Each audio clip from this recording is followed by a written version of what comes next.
오늘 함께 보실 말씀은 신약성경 사도행전입니다. 사도행전 14장입니다.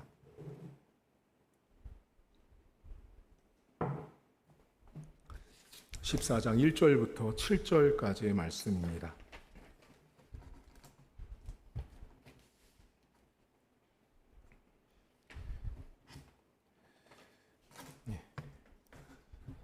제가 1절부터 읽어드리겠습니다.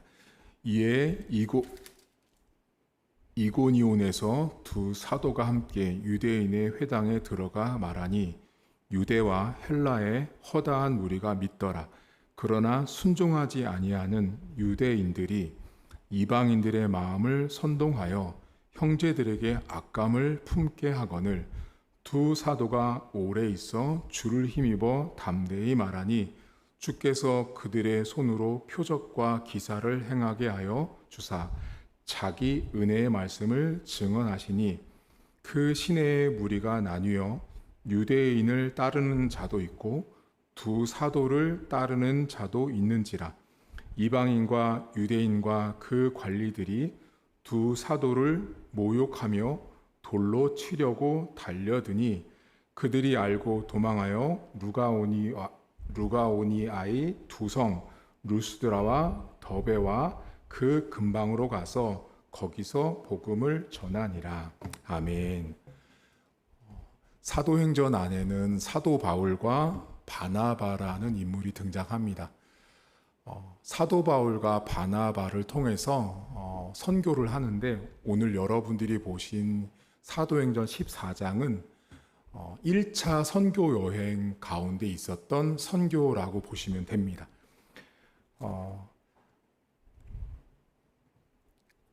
1차 선교 때부터 바울과 바나바가 함께 사역을 하는데 사실 선교 자체가 매우 어려웠는데요. 오늘 14장 1절에 보면 이고니온이라는 지역으로 이동하게 된 모습을 이 성경이 기록하고 있는데 여러분들 이제 나눠드린 지도를 보시면 이고니온이라는 지역, 이 지역을 기준으로 보시면 우선 여러분들이 좀 아실 게 안디옥이 두 군데가 있습니다. 성경에는 하나는 오늘 성경에 나온 사도행전에 나온 안디옥은 비시디아 안디옥이라는 곳이고요. 저쪽 반대편 그 다메섹 위쪽에 있는 곳인 시리아 안디옥이라는 두 곳이 등장합니다. 사도행전 14장과 그 앞장 13장에 등장하는 지역이 이제 안디옥인데 바울과 바나바가 원래는 사도행전 13장에 안디옥에 있었습니다. 근데 그 안디옥에서 그 다음 지역인 이고니온으로 왔다 루스드라와 더베까지 갔다가 전도를 하는 모습인데요. 거기 그림에 보시면 여러분 안디옥에서 이고니온까지는 화살표로는 짧게 표시되어 있지만 거리로 치면 140km가 넘습니다. 그러니까 이제 도보로 하면 일주일 정도 거리를 이동해야 되는 지역입니다. 그런데 문제가 이 안디옥에서 이고니온으로 넘어오는 과정을 저희가 살펴봐야 되거든요. 단순히 그냥 목사님 전도하러 온 거 아닐까요? 라고 하지만 여기에는 많은 배경이 있습니다. 이 안디옥에서 이고니온으로 넘어오게 된 배경을 알려면 오늘 읽은 사도행전 14장 앞에 있는 13장을 잠깐 넘겨보겠습니다. 사도행전 13장에 보시면 여러분 몇 절을 보시냐면 42절을 먼저 보시겠습니다. 42절에 보시면 그들이 나갈새 사람들이 청하되 다음 안식일에도 이 말씀을 하라 합니다. 자, 그리고 이제 시간이 가서 44절 보세요. 그 다음 안식일에는 온 시민이 거의 다 하나님의 말씀을 듣고자 하여 모입니다. 이거는 정말 하나님의 이렇게 놀라운 역사입니다. 온 시민들이 거의 다 하나님의 말씀을 듣고자 모이는데 45절. 이게 큰 배경이거든요. 안디옥에서 이고니온으로 넘어오는 과정인데 배경 유대인들이 그 무리를 보고 시기가 가득하여 바울이 말한 것을 반박하고 비방합니다. 자, 이런 상황 속에서 어떻게 되냐면 50절 보세요. 자, 이렇게 이제 시기하고 비방하는 상황에서 이에 유대인들이 경건한 귀부인들과 그 신의 유력자들을 선동하여 바울과 바나바를 박해하게 하여 그 지역, 이게 지금 안디옥에서 쫓아내서 14장 1절인 이고니움으로 넘어온 거예요. 자, 그러면 저희가 잠깐 넘어가기 전에 사도행전 13장에서 이 쫓겨나는 상황에서 오늘 저희가 잠깐 눈여겨볼 대목이 있습니다. 그것이 뭐냐면 유대인들이 여러분 유대인들에게 있어서 왜 바울을 쫓아낼 수밖에 없었는가에 대한 생각을 잠깐 해야 되는데요. 이 사람들이 그냥 단순하게 시기하고 질투한 게 아니라요. 유대인들은 엘리트 의식이 아주 강했어요. 그 사람들이 가장 똑똑하고 율법과 하나님의 선민이라는 이 사상이 되게 강했기 때문에 유대인이 아닌 다른 사람들, 이방인, 여자, 또 다른 나라 사람들, 이 모든 사람들을 유대인들이 불렀던 호칭이 있어요. 그게 뭐냐면 야만인이라고 불렀어요. 그러니까 하나님을 믿지 않는 유대인 뺀 모든 사람들은 전부 다 야만인이었어요. 야만인. 자, 그런데 모든 사람이 야만인인데 유대인 입장에서 자기가 되게 엘리트거든요. 제가 가장 똑똑한 사람이에요. 그런데 어느 날 시내를 나갔더니 자기가 가장 똑똑하다고 생각했던 게 뭐냐면 율법이 가장 똑똑했거든요. 유대인들이. 근데 바울과 바나바가 시민들이 다 달려들어서 들을 정도로 웅성웅성하고 있는 거예요. 그럼 여러분들 어때요? 시기하는 거예요, 이제. 뭐지? 한 번도 이런 적이 없는데? 내가 이 동네에서 가장 대단했는데? 어느 날 갑자기 등장한 바울과 바나바 때문에 사람들이 이목이 거기로 다 옮긴 거예요. 그때부터 시기하고 질투합니다. 그런데 문제가 있어요. 똑똑은 한데 엘리트인데 선택은 받았는데 이 사람들이 어떻게 하냐면 바울과 바나바를 어떻게 할 수가 없어요. 자, 그런데 이 사람들이 어떻게 하는 이 사람들이 쓰는 방법이 뭐냐면 시내에 있는 유력자들을 선동하죠. 여러분, 여기 있는 유력자는요, 그 도시에 있는 지도자들이고요. 지도자를 사용해서 선동해서 바울과 바나바를 쫓아나가게 만드는 거예요. 제가 무슨 말 하려고 하는지 여러분들은 아마 눈치를 채셨을 수도 있는데요. 여러분, 교회나 신앙생활을 하면서 우리가 누군가에게, 그러니까 신앙인에게 있어서 가장 처음도 끝도 가장 먼저 빌려야 되는 힘은 하나님 외에는 존재하면 안 돼요. 근데 지금 여기 이 유대인들이 겉으로 자기들은 율법도 가지고 있고 선민이라고 이야기하지만 결과적으로 자기들을 힘들게 하고 시기하게 하고 질투하게 하는 대상인 바울과 바나바를 없애기 위해서는 자기들 능력으로 안 되는 건 어떻게 하냐면 지도자들을 여기 선동해요. 이 선동한다라는 말이 어떤 뜻이냐면요. 불을 지피고 재촉하고 막 움직이는 거예요. 옆에서 막 말을 해서. 저 사람들 나쁜 사람들이다. 못됐다. 계속 이야기해서 바울과 바나바에게 박해를 가하게 합니다. 여러분, 교회 안에서 가장 조심해야 되는 대목이 바로 여기에 등장을 하거든요. 여러분, 우리가 전도하러 나가잖아요. 전도하러 갔을 때요. 전도하러 가면 복음을 전하러 갔을 때 예를 들면 이제 저희가 우리 교회도 매일 전도하지만 전도하러 갈 때요. 전도지를 받는 사람들이 핍박하는 경우도 있어요. 근데 그보다 더 큰 핍박이 뭔지 아세요? 이런 경우입니다. 우리가 전도하는 걸 저 5층에서 사는 사람들이 설거지하고 이렇게 청소하다가 누군가 전도하는 걸 본 거죠. 우리를 봤는데 그걸 봤는데 너무 싫은 거예요. 교회를 전하는 모습이. 그럼 어떻게 하냐? 구청에 전화합니다. 이게 실제로 있는 일이에요, 여러분. 전도 현장에서.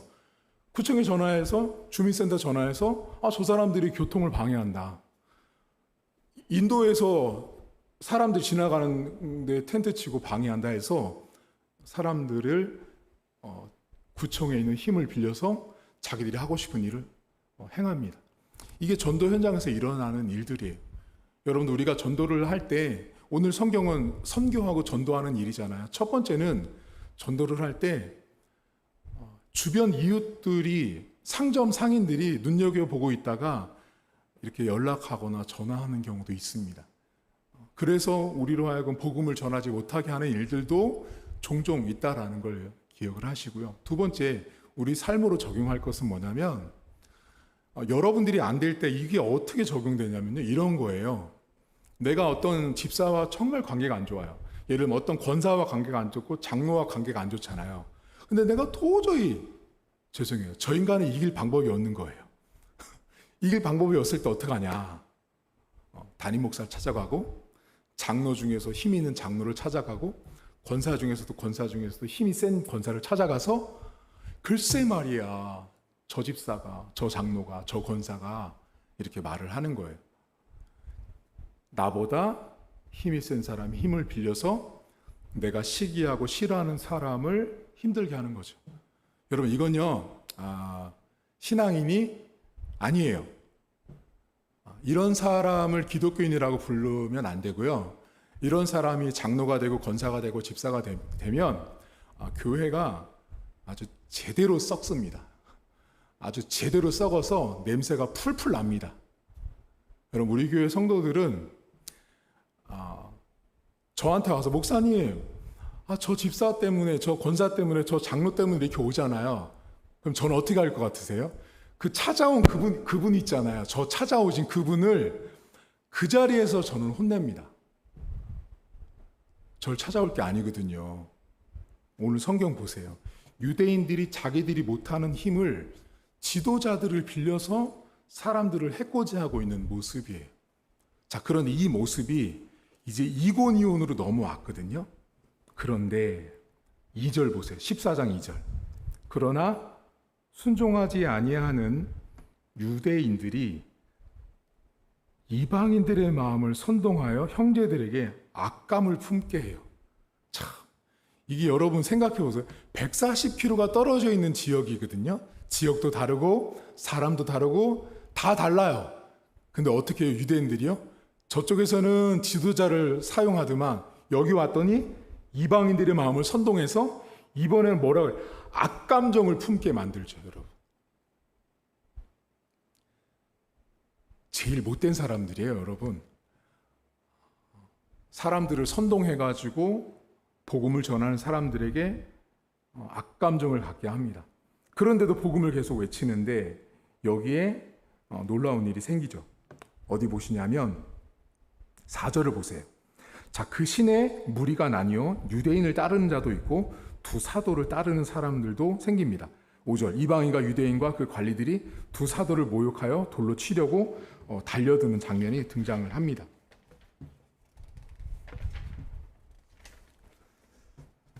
복음을 전했는데 여러분, 그룹이 나눠지는 거예요. 복음을 믿든가 복음을 믿지 않든가. 다만 복음을 전하는 교회와 성도는 전하는 일은 저희가 해야 됩니다. 나머지 일은 하나님이 하시는데 이제 문제가 있어요. 그게 뭐냐면 3절에 오늘 여러분과 제가 좀 깊이 나누려고 하는 부분인데요. 복음을 막 전하고 있거든요. 근데 여기 되게 귀한 일, 감사한 일이 생겨요. 근데 이 성경을 볼 때 사람들이 왜곡되게 보거나 잘못 성경을 보거든요.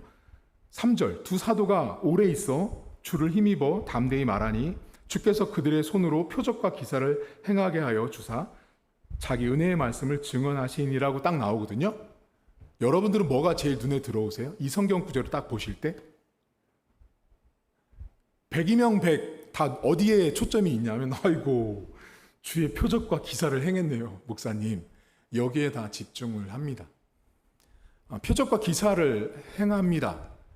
근데 이 성경을 잘 보시면 표적과 기사가 중요한 게 아니고 표적과 기사를 왜 주셨는지가 나온 성경이에요. 이 성경절은.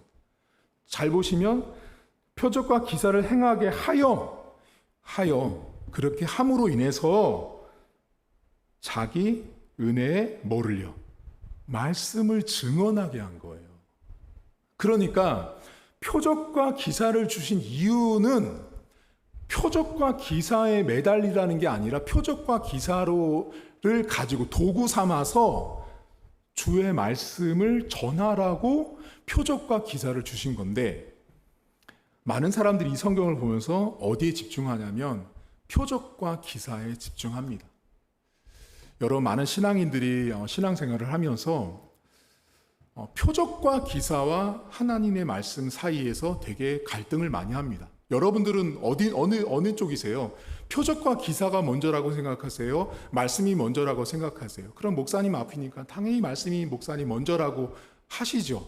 하지만 우리의 삶은요, 어떤지 아세요? 하나님이 표적과 기사를 내 삶에 많이 베풀어 주기를 원하십니다. 근데 여러분, 표적과 기사를 주는 이유가 오늘 성경을 보면 주의 말씀을 전하기 위해서예요. 여러분들 병 고쳐지는 거나 자녀가 임신이 안 됐는데 자녀를 갖는다거나 취직을 못했는데 취직이 된다거나 이런 수많은 내가 생각하지 않은 표적과 이적들이 생기면 우리가 대부분 간증하는 분들의 특징이 있습니다. 그것만 간증하죠. 근데 성경은 표적과 이적을 주신 이유는 주의 말씀을 전하라는 거예요. 자, 그러면 여기 말씀이 나오잖아요. 여러분, 요한복음 1장 1절에 보면 태초에 말씀이 계시죠. 그 말씀이 뭐냐면 로고스거든요. 로고스인데요. 그 로고스가 여기 지금 본문에 나온 주의 말씀이라는 로고스, 그 말씀이 똑같이 쓰였어요. 그런데 제가 흥미로운 거 하나 알려드릴까요? 로고스가 예수님께 쓰이면 하나님이고 말씀인 것이 돼요. 그러니까 제가 지금 여기서 뭐 전하고 있어요? 저는 지금 로고스를 전하고 있는 거예요. 복음을 하나님에 대해서 전하고 있는 건데, 이 로고스라는 말이 여러분, 하나님과 예수님과 관련이 없을 때는 일반 문학, 철학책에서 로고스가 똑같이 나오거든요. 그때는 뭔지 아세요? 연설이 돼요. 자, 그러니까 로고스라는 말이요, 예수님을 전하면 로고스가 되는데, 말씀이 되는데요, 똑같은 로고스인데도 내가 강단에서 복음을 전하지 않으면 뭐가 되냐면 연설이 되는 거예요. 그러면 설교와 연설의 차이점은 뭐예요? 설교는요, 로고스를 전하게 되어 있어요. 하나님, 복음, 죄, 은혜를 전하게 되어 있어요. 근데 이걸 전하지 않으면 그 로고스가 뒤바뀌어서 연설을 하고 있죠. 그럼 연설을 하는 건 차이점이 뭐예요? 설교는 하나님이 주인공이 됩니다. 근데 연설은 강연을 하고 있는 이 강연자가 주체가 되는 거예요. 여러분, 지금 이 선교 현장에서 벌어진 일들을 유심히 보시면 분명히 하나님이 표적과 기적과 이적을 주셨는데 이 사람들이 거기에 집중하지 않고 그걸 도구 삼아 로고스를 전하고 있었다라는 거예요. 여러분, 우리의 삶에 우리가 입을 열어서 주님을 말하지 않잖아요. 그러면 한낱 연설하는 사람과 별반 다를 것이 없다라는 걸 기억하셔야 됩니다. 세상에 나가서 우리가 정말 이 복음이신 예수님을 전하지 않으면, 하나님을 증거하지 않으면 그냥 연설하는 자로 끝나고 맙니다.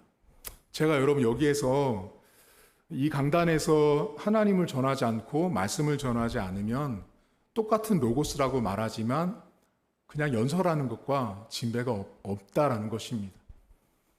오늘 성경에 복음을 전하는 바울과 바나바의 모습 속에 고난도 있고 핍박도 있고 사람들의 이런 술수들도 보였어요.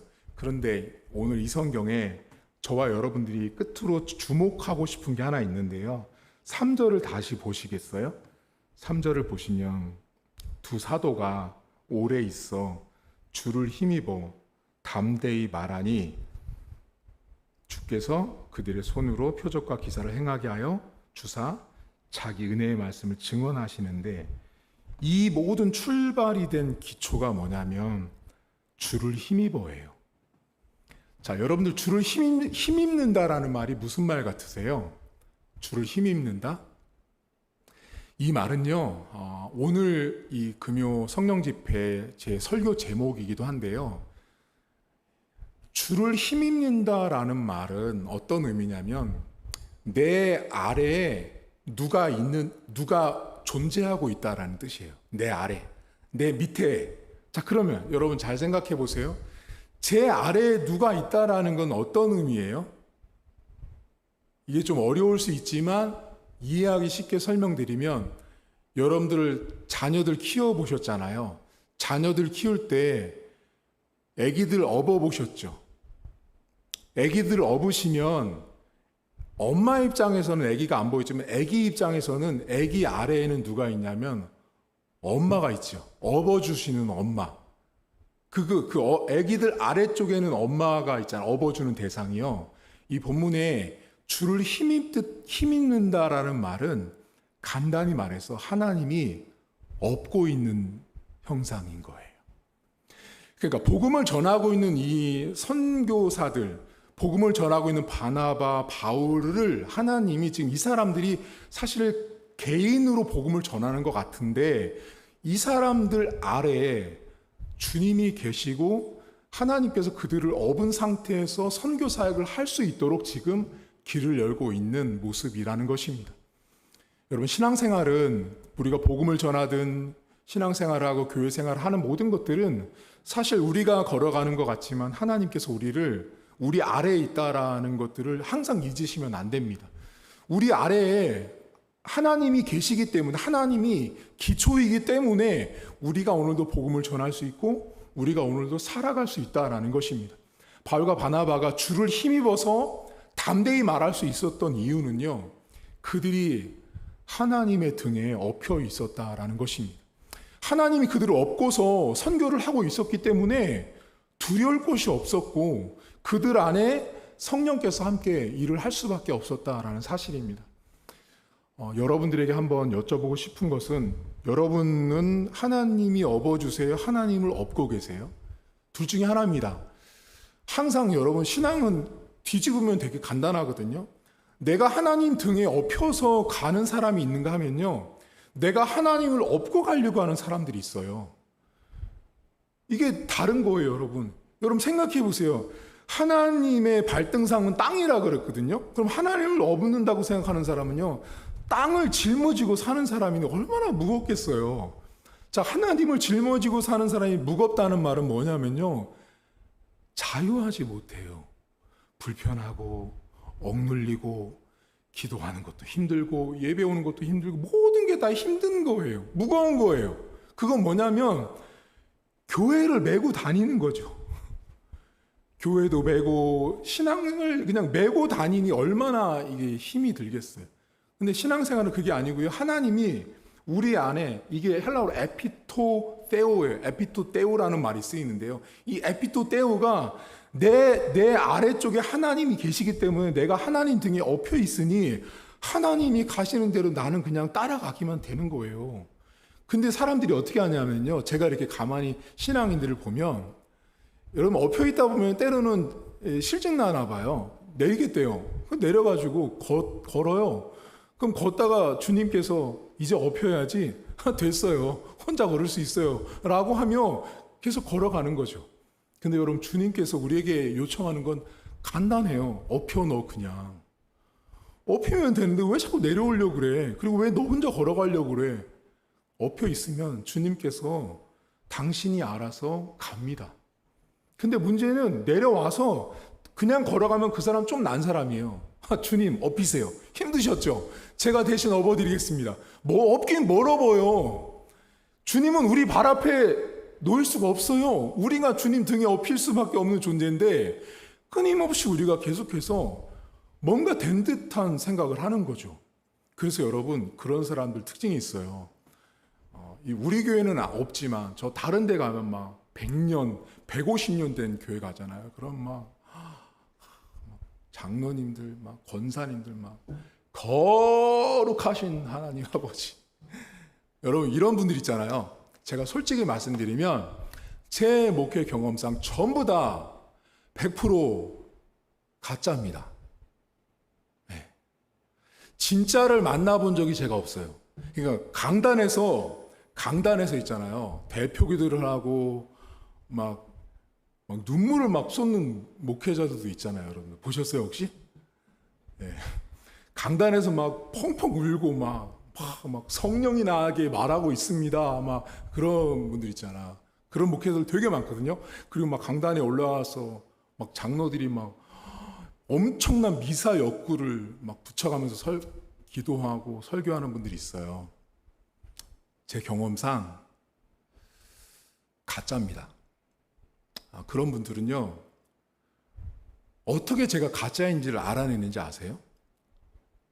제가 이거 근거 없는 말을 하는 게 아니에요. 신방을 가서 알았어요. 신방을 갔더니 그 아버지가 장로고 그 엄마가 권사인데, 알고 봤더니 집에 가서 신방을 해보니 그 딸이 이렇게 말하는 거예요. 목사님, 우리 아버지 저거 기도하잖아요. 전부 다 가짜예요. 그러는 거예요. 왜 그랬더니 집에 오면요 엉망진창이에요. 그러는 거예요. 거룩하신 하나님 좋아하네요. 그 딸이 그렇게 말해줘서 제가 안 거예요. 그래서 제가 그 다음부터는 그 청년이 저한테 얘기해 준 거예요. 목사님, 제가 목사님 앞으로 목회에 도움을 드릴 건데, 목사님, 장로들 중에 막 미사업구를 붙이는 장로들 있잖아요. 장로 딸이에요. 절대 믿지 마세요. 목사님 그러는 거예요. 절대 믿지 마세요. 막 기도가 막 유창한 사람들 있잖아요. 여러분들 믿지 말라는 거예요. 그러면서 그 청년이 하는 말이, 자기는 우리 엄마가 권사고 장로, 아버지가 장로인데 집에서의 삶과 교회에서 삶이 다르기 때문에 대표기도성에 올라가가지고 할 때마다 자기는 뒤에서 이렇게 기도 같이 들을 때 속으로 그런대요. 속으로 너나 잘하세요. 딸이 그런 거예요. 저한테. 여러분.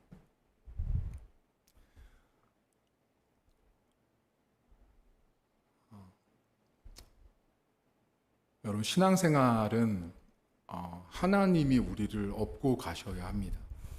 지금도 하나님이 우리를 업고 가시는 상황인데, 내가 하나님을 마치 들쳐 업은 것처럼, 내가 교회를 다 짊어진 사람처럼, 내가 교회의 모든 일을 다 하는 것처럼 업고 가는 사람들은요, 기도나 행동이나 삶이요, 남들이 볼 때는 상당히 거룩해 보이고 상당히 홀리해 보이는 것처럼 느끼게 해요.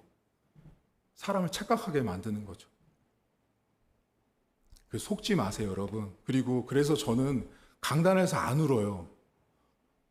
여러분, 강단에서 울어야 거룩한 목사예요? 아니에요. 이 강단은요, 우는 자리가 아니고요, 하나님의 말씀을 전하는 자리예요. 우는 자리는 기도 골방에 들어가서 하나님 앞에 혼자 우는 거예요. 이 강단은 눈물자라고 하나님이 세우던 자리가 아니라는 거예요. 그래서 제가 저희 그 후배들 있잖아요. 후배 목사들한테 담임 목사 분별법에 대한 강의를 한 적이 있습니다. 담임 목사를 가서 분별할 때 그 담임 목사를 부임하려고 그런대요. 부교육자로. 그때 그 담임 목사를 판단하는 방법 중에 몇 가지가 있는데요. 강단에서 운다. 아니에요. 이미. 이제 걸러내야 돼요.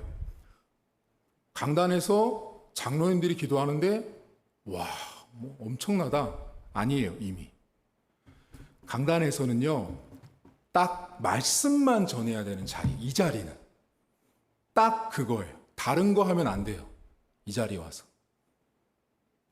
그러니까 여러분들, 우리 교회 성도들은 이렇게 성경을 통해서 하나님께서 우리를 업고 가는 그게 바뀌면 내가 없는 순간부터 이 어깨에 힘이 들어가고 목에 힘이 들어가게 되어 있어요. 저는 우리 교회 성도들을 건강하게 만들어 드리고자 여러분들이 들을 때는 우리 목사님이 이렇게 유튜브도 나가는데 저렇게 많은 목사님들과 많은 장로님들을 말해도 될까? 저는 그렇게 살아왔습니다. 지금까지. 그래서 하나도 두렵지 않습니다.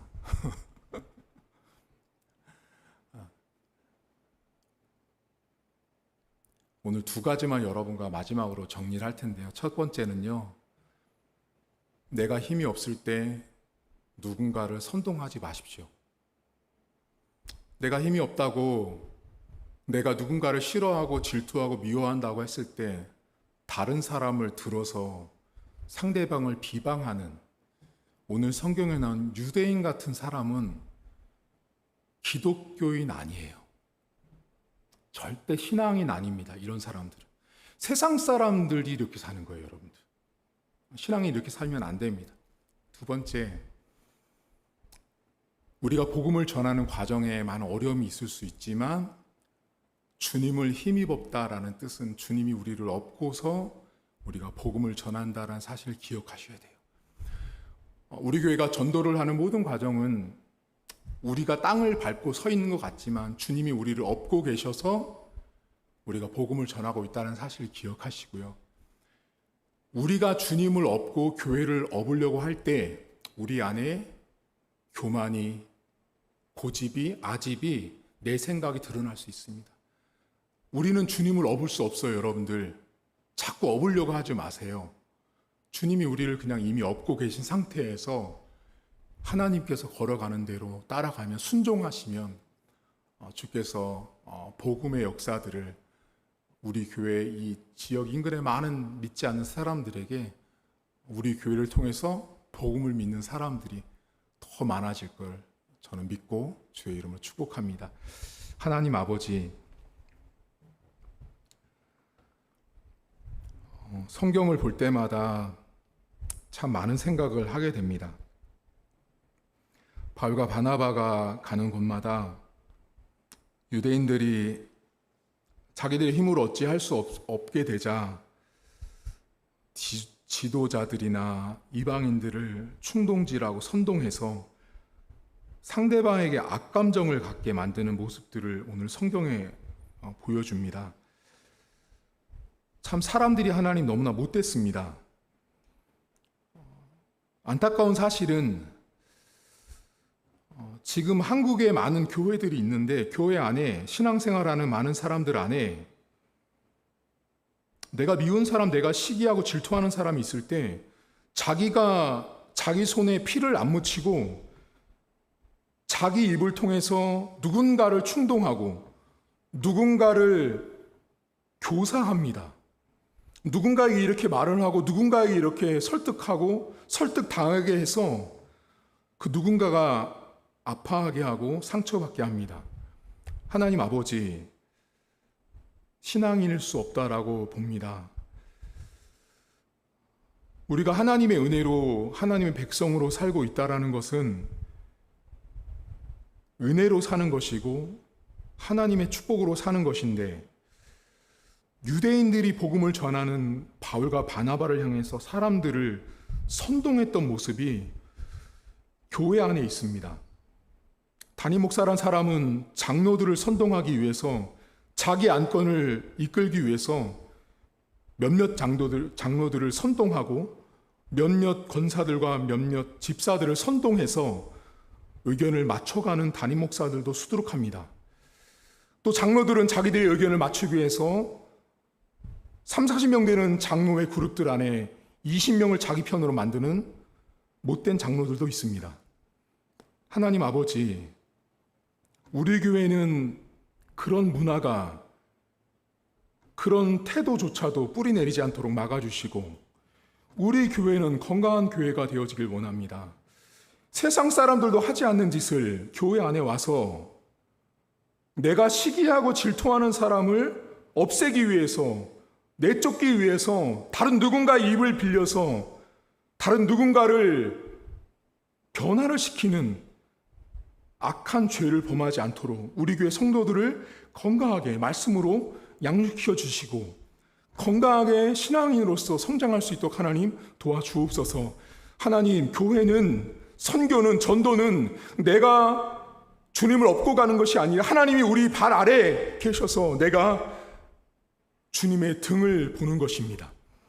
주님의 등 위에 엎혀서 걸어가고 전도하고 선교하는 것이 복음 전파의 사역입니다. 하나님, 오늘도 우리 교회가 선교하는, 전도하는 모든 사역 위에 주님께서 우리 교회를 업고 가 계시고 우리 성도들을 업고서 우리의 전도 현장에서 함께하고 계심을 믿음으로 선포하는 우리 교회 성도들 될 수 있도록 하나님 도와주옵소서. 하나님, 우리가 교만하고 우리가 남들의 눈을 속이는 것은 주님의 등에서 내려올 때입니다.